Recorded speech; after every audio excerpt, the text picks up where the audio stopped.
Hello and welcome everyone. Myself Jyotima Kalita and I am pursuing my PhD degree under the supervision of Dr. Nirvan Guha in the Department of Physics, Tripura University. So first of all, I would like to thank Physics Academy of Northeast Planet 2021 organizing committee for allowing me to present my work in front of the scientific community. And our title of the work is Impact of Acedelia Strom Trek in the Martian Atmosphere during Martian year 33 and 34. So let's start. So our objective and motivation of the work are as follows: to study the ionospheric effect during all scale of dust storm, because we have already investigated that during dust storm, global, regional, or local, the ionosphere is highly affected in Mars. And the second objective is to study the impact of Echolalias storm trek in the enhancement of the ionosphere. So Echolalias storm trek is a major storm trek in Mars. So there are lots of dust storm in all scale of dust storm are recorded in Echolalias storm trek, and it actually highly affected the ionosphere of Mars. Third objective is to investigate the exospheric physics, because after the ionosphere, we have the exosphere of the Mars, and in the exospheric physics, we have to understand how the elements are dissociated and escape the Martian atmosphere. The fourth objective is to study the changes in the Martian atmospheric composition. So there are lots of elements that actually interact with the UVs and FUVs, and they actually depleted and finally escaped the Martian atmosphere. So present work actually we have done with the motivation with few recently published research work, and that included the enhancement of depletion in the atmospheric content during the global dust storm. So the figure I have shown in the slide, actually it is the water content in Martian atmosphere during the dust storm season, how it is enhanced during global dust storm and during regional dust storm. We can see lots of enhancement in the water particles in the Martian atmosphere. So next motivation is the lower atmospheric expansion during ZDS, because during ZDS, deep convective activity actually is very high, and during deep convective activity, low atmosphere used to expand and lift the particles to the mesosphere, and after the mesosphere it goes to the ionosphere. So it is easier to escape the Martian atmosphere, and because we already know that Mars has a very thin atmosphere, and UVs and FUVs can directly penetrate the Martian atmosphere. So third motivation is to the GDS plays a major role in the water escape from Martian atmosphere. So global dust storm always plays a major role in the water escape, and water escape procedure is a quest for all the scientific community from last few decades, that they are studying that how water escape from Mars.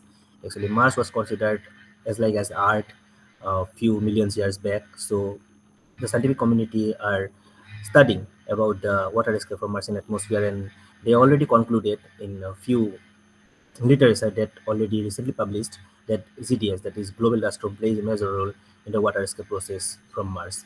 So that's all our objective and motivations. So let's move to the observation and results. So for studying the mentioned work, we first analyze the Marsis data. Actually, it is a radar-based data.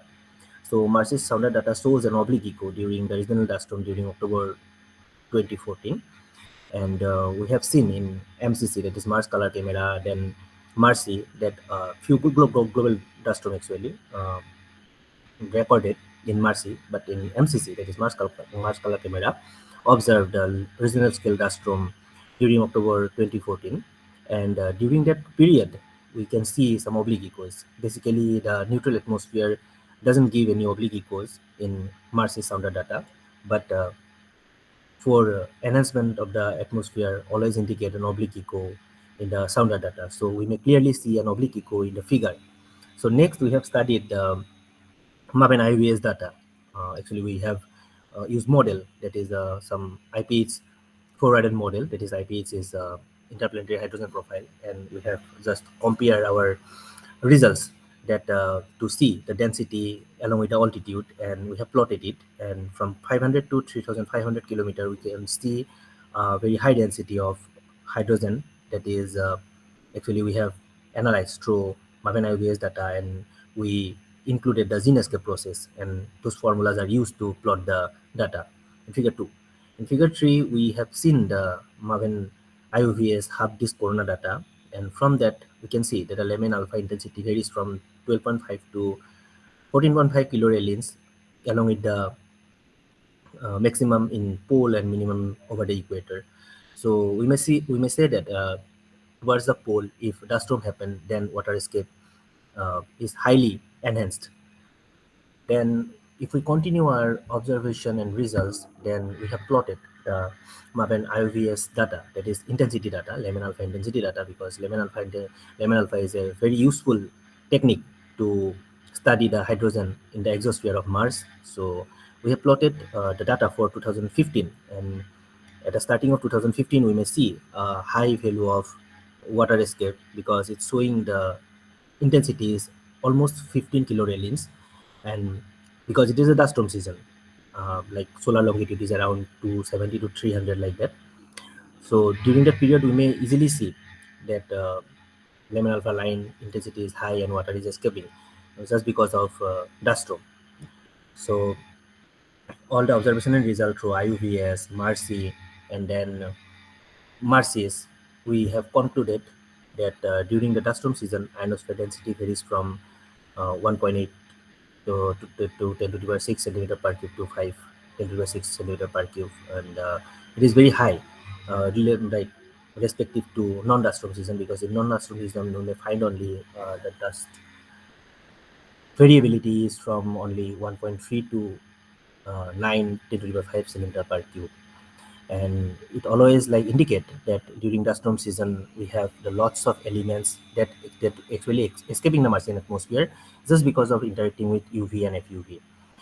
So next concluding remarks is significant dust activity can cause disturbance in ionospheric densities. Exactly. So the thing is that the recent literature and also our study indicate that during dust storm we have seen a lots of oblique echoes in the Marcy's data that actually indicate towards the point that our second conclusion point, that significant dust storm activities if happen, then it's highly affecting the ionosphere, and the disturbance are tied to the perturbation in the thermosphere caused by the aerosol heating of the atmospheric dust, which actually I have mentioned that during global dust storm the lower atmosphere expands, and due to the Zinn escape process, which is actually related to the temperature, so thus the elements lift up to the mesosphere and from there to the ionosphere, and is highly affecting the ionospheric densities.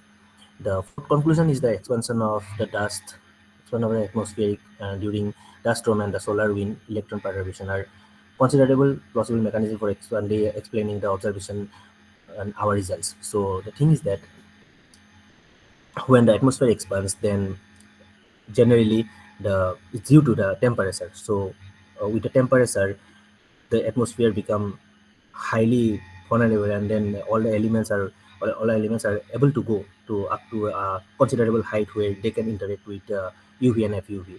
So actually that actually analyzed through the Marcy's sounder data, and the last conclusion is that at a height of 170 kilometer, because exosphere is considering up to a height of 200 kilometer, and then at a height of 170, it is inside the ionosphere. The variation of ionospheric phases during global dust storm shows the enhancement in carbon dioxide, argon, and water molecules, and some depletion in the oxygen molecules and nitrogen molecules. Then these results will open a new window to study the atmosphere loss from the red planet, because we are already planning to colonize Mars. So all the discussion and conclusion will help the scientific community to understand whether they can colonize Mars or not. So in figure 5, actually, we have shown some Marcy daily global map where we may see the global dust storm, how it is affecting the whole planet, because global dust storm completely encircle the planet and it's highly affecting the atmosphere of Mars. So we have shown some picture for October 6, October 7, and October 11, 2014, and then these are the actually regional dust storm, and in June 5 and June 8 is a global dust storm, and it is a expanding. You may see a huge number of areas are affecting by this global dust storm, and this global dust storm actually the main reason for the water escape from the red planet. So that's all. Thank you everyone.